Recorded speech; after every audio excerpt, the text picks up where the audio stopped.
Okay, so this week's exciting conversation is going to be about seller disclosures, specifically the Form 17.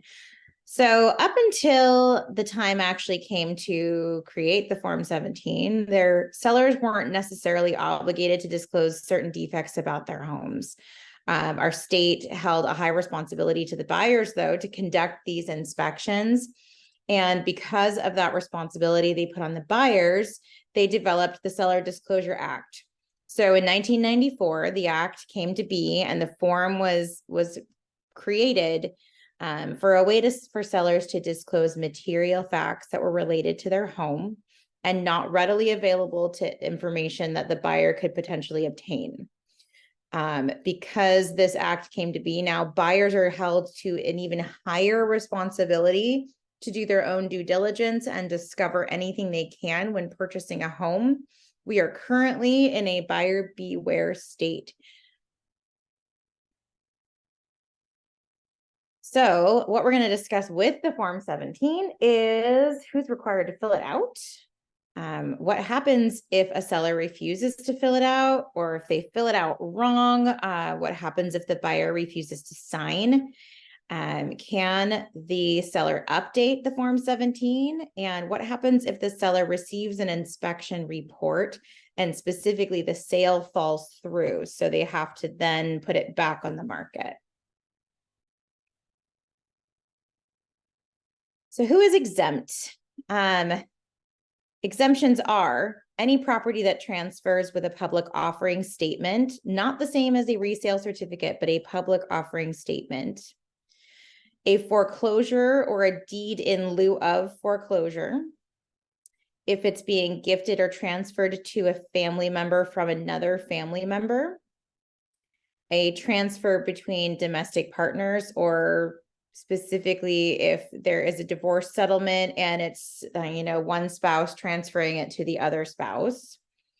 Any estate, or so this would be the personal representative of such and such estate. If a buyer waives the right to receive it, then it can be exempt. And then new construction is exempt from sections 4 and 5. Do keep in mind, though, anybody who is exempt is still not in the clear for the environmental section if any of those answers are potentially yes. The only way to know this is to really ask that seller if there's any environmental factors that they need to disclose. Who is not exempt? Everybody else. So consider a living seller not exempt.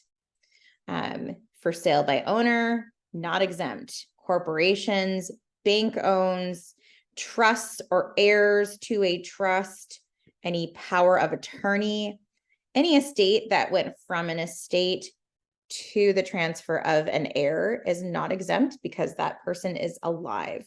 And these are going to be required for vacant land, residential, commercial, manufactured homes, homes on leased land, and even floating homes. So first, I just wanted to kind of highlight this first paragraph right here. We do this form because any transfer of real property requires this.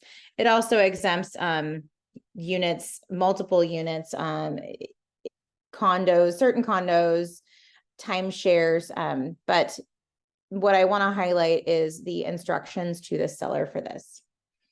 This plainly says we cannot leave any answers blank. So it has to be yes, no, I don't know, or not applicable. And anytime there's an asterisk, we need to have an explanation of why it is chosen for that answer.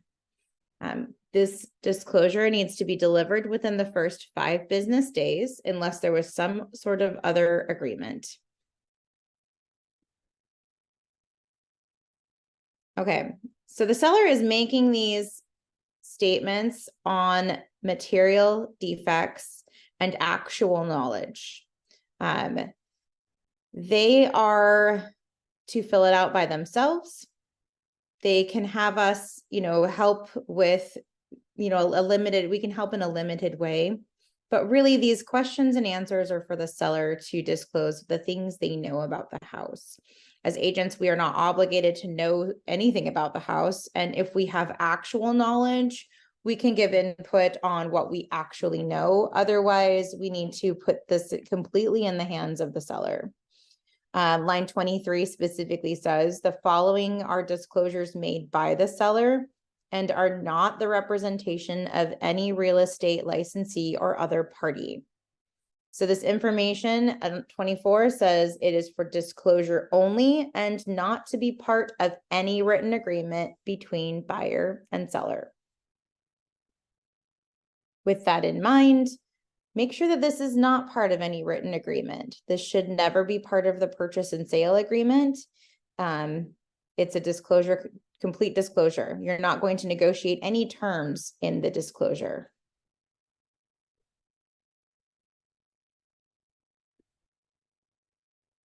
Okay, so when we're answering, or when I say we, but when our clients are answering, we want to make sure that anything that's marked yes, I've highlighted and circled with an asterisk has explanation. So you can write out an explanation, you can provide documentation. If there is a document that is recorded with whatever answer you're checking yes to, it should be attached to the seller's disclosure.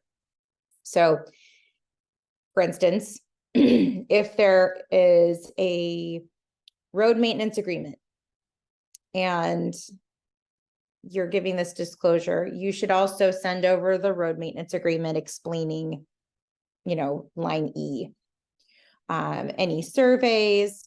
Now, a lot of the stuff that comes in here also comes in the title report. So if those documents are available in the title report, I would suggest sending them over at the same time with the Form 17. So you have documentation of all those things the seller has disclosed. If not, if you don't have documents for any of these that are listed, just make an explanation in the paragraph at the last page.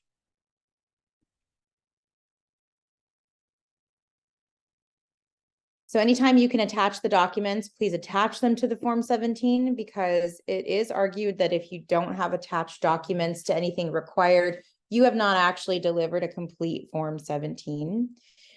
So surveys, CC&Rs, you can take portions of these things from the title report and attach them in here. You're certainly not going to give the 30-page plus title report with this Form 17, but things like boundary line adjustments, a survey as a one-page document. CC&Rs might be a little bit harder to attach. The idea is just full disclosure with this form. So household water, if the home is served by a well, there will be a well agreement with this. I don't know if I've seen very many well agreements be attached to the Form 17 when they should be. But the well agreement is a relatively short document and it comes with the title report. If you have a well agreement, it should be attached. Any lender is going to want to see that the water source has an agreement if it's shared. If it's a single well, it's not going to have a well agreement. Just keep that in mind.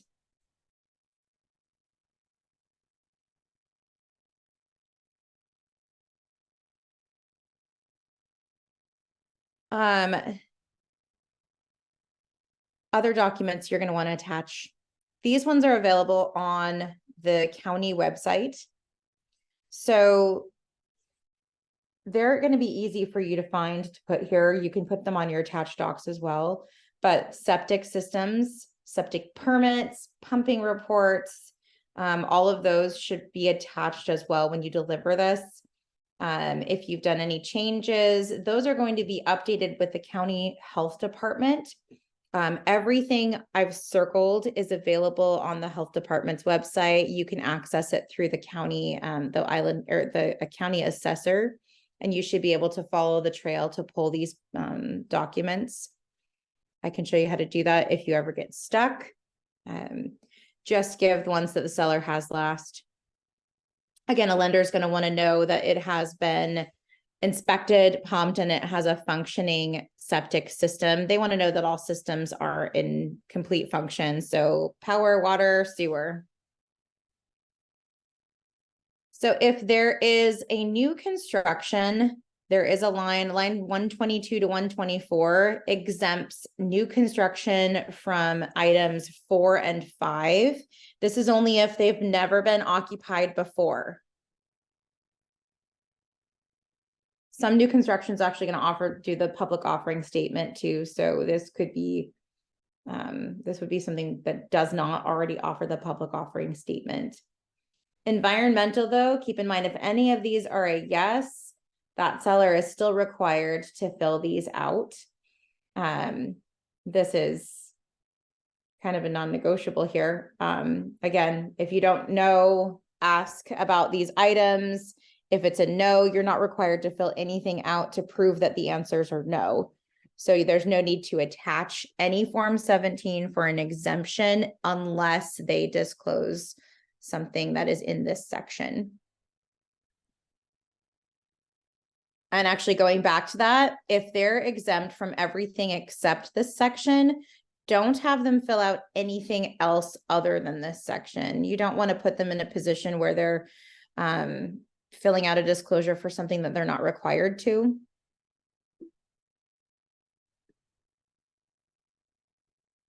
All right, this full disclosure at the end, we want to make sure that we are noting existing material defects, not defects that happened ages ago, not anything that was a problem and it's been fixed. If you don't have actual knowledge of the defect, you do not need to disclose it. If there is a rumor of a defect, you do not have to disclose it. The seller must disclose what they know.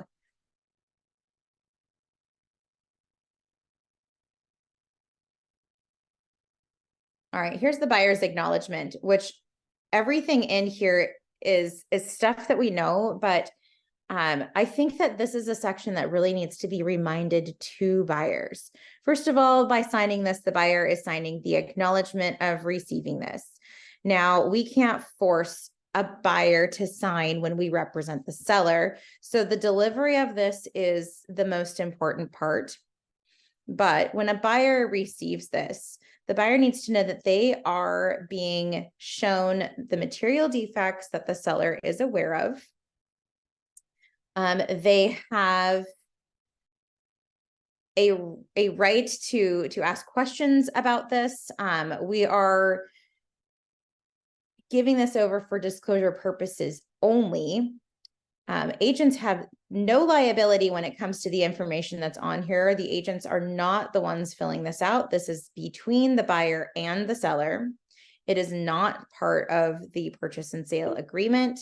There is nothing in here that is negotiable.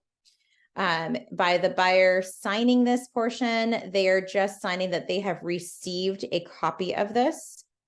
And then also, if you have a home that has a lead-based paint, disclosure, make sure that you're also delivering the lead-based paint pamphlet. I don't know when that gets delivered, typically in everybody's world here, but one of the times it could be delivered with the pamphlet is with this disclosure, paragraph F or line F right here, line 282, says that the buyer is acknowledging that they've received the lead-based paint pamphlet. So just make sure that we are in fact giving them the pamphlet. Now, any disclosure that's brought to a buyer's attention, and this is any disclosure, this is, it's Washington state law, any disclosure that's brought to somebody's attention gives a buyer a 3-day right of rescission. So it gives them 3 days to kind of just review and make sure that this new information is not something that they need to, back out because of. That being said, make sure that you are delivering the Form 17 as soon as possible after close or after mutual acceptance. Because once you've delivered it, the buyer does have their 3-day right of rescission. So they can sign in a number of ways. If they sign line 1, it is the acknowledgement of receiving the form. Line 2 does say that they have they've waived the right to revoke the offer. And line 3 says that they've waived the right to receive a complete disclosure. A buyer is entitled to a complete disclosure unless they waive that right. So unless they sign line 3, you still have to provide them a complete disclosure. If you have provided that and they sign line 2, they can't get out on that. If you've missed boxes, if you haven't attached proper documents, then you are leaving them open for not necessarily closing the door for that. They can keep that open. They can keep their right to terminate because they have not received a complete copy. If it's not a complete copy and you want to make sure they waive that right away, make them sign line 3. If you're trying to be really, really competitive, sign line 3. It waives the right to terminate from the Form 17. It just gives that contingency away. Okay, so here's some bullet points on this. When doing the seller disclosure, make sure that a complete copy is delivered for the purchase and sale of all real property unless the seller is exempt. Material defects must be disclosed as well as information not readily available to the public. When in doubt, just put it in there. Now, a POA may fill out a disclosure for somebody who is unable. The Form 17 is not part of the purchase and sale agreement. And a problem noted in Form 17 can be fixed, and a new disclosure can replace it to remove the defect. This would be an example of maybe there is a soft spot in the bathroom floor and the seller wants to fix that. So rips up the floor, fixes the problem. It is not currently a problem anymore, and the Form 17 can be amended or just resent. So that's not even on there. The Form 17 discloses current problems. We must have proof of delivery of the entire form, whether the form is signed or not. So what you want to make sure you're doing with delivery is delivering it to the agent and their firm and CCing the brokerment file. So depending on your office, that could mean CCing the transaction coordinator. Always CC the firm. The emails that get put into there will be brought into the brokerment file. So you will have every proof of delivery that you need, because our delivery date is when the timeline starts, whether they sign it that day or 2 days later.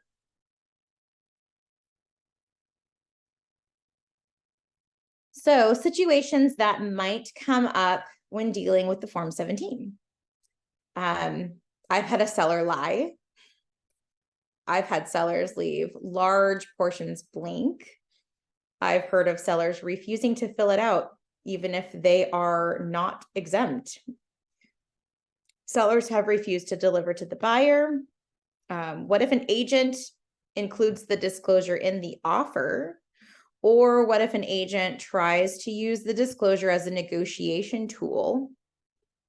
And then last, a big topic of conversation is, what if the seller receives an inspection report and the sale fails?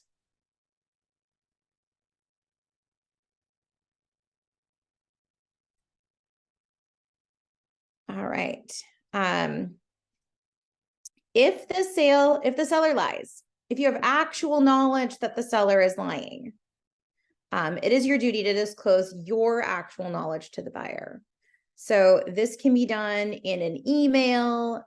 Make sure to CC the firm to prove you disclosed your knowledge. It's not your job to change the Form 17, so don't change the form itself.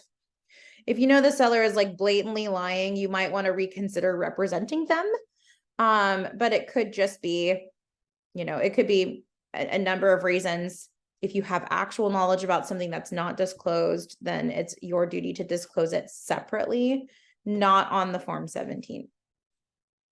If the seller leaves a large portion blank, you should probably advise the seller that all boxes are required to be filled out completely. Advising them in writing by CCing the brokerment file.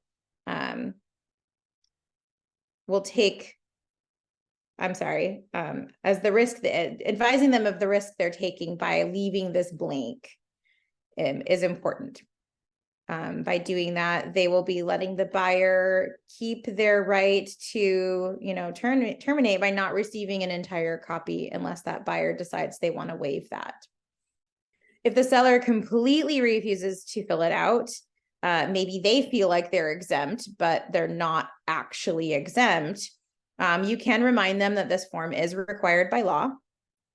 And if they still refuse to do it, what you want to do is keep a blank copy of a Form 17 on record.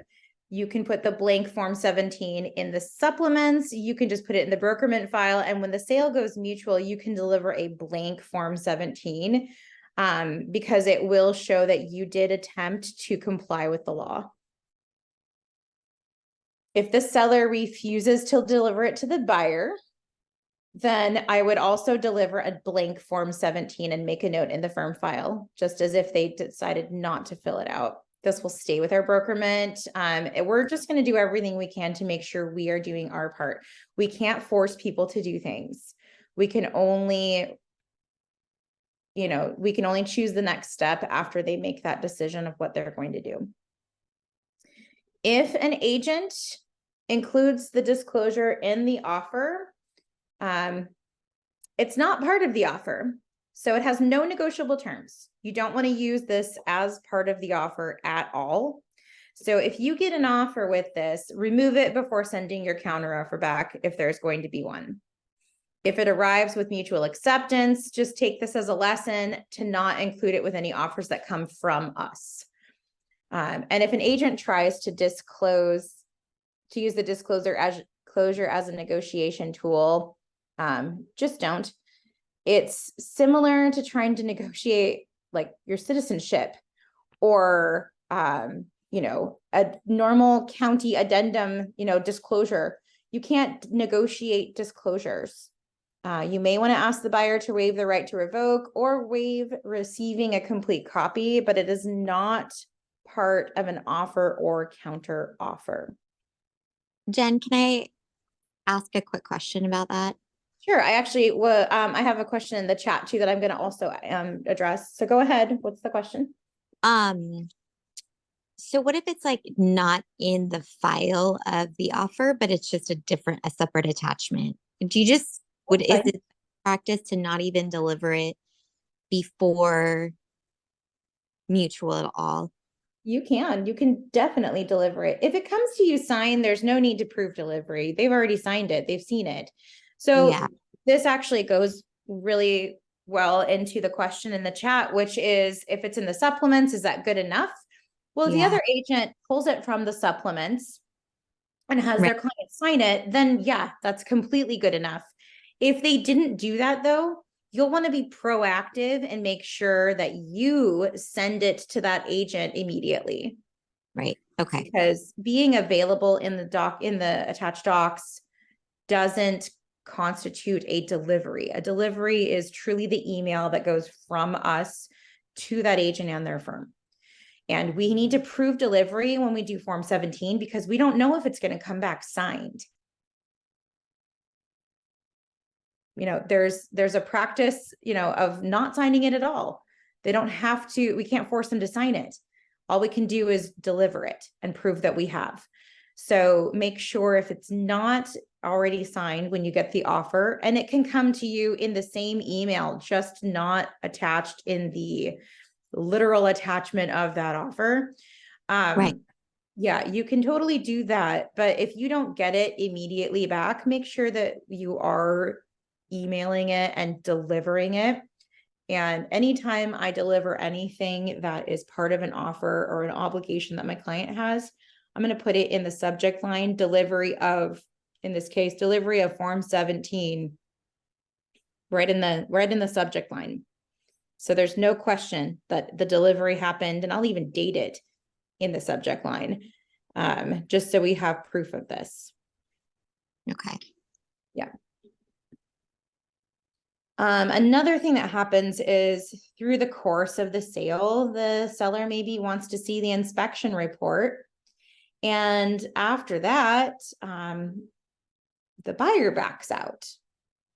Well, at that point, seller seeing the inspection report means they do now have actual knowledge of material defects, everything that was listed in that inspection report. If they have a copy of that report, they are obligated to disclose what they have. Technically, they're obligated if they have retained a copy of it to attach it. If they haven't, they're just required to disclose any defects that came to light from that report. The hard part is going to be if, if they didn't actually see the report, but had a section of the report, what are they in actual knowledge of? So again, this is something that we're not going to fill out for our people, but we just need to let them know that if they have actual knowledge of anything, they need to disclose what they know.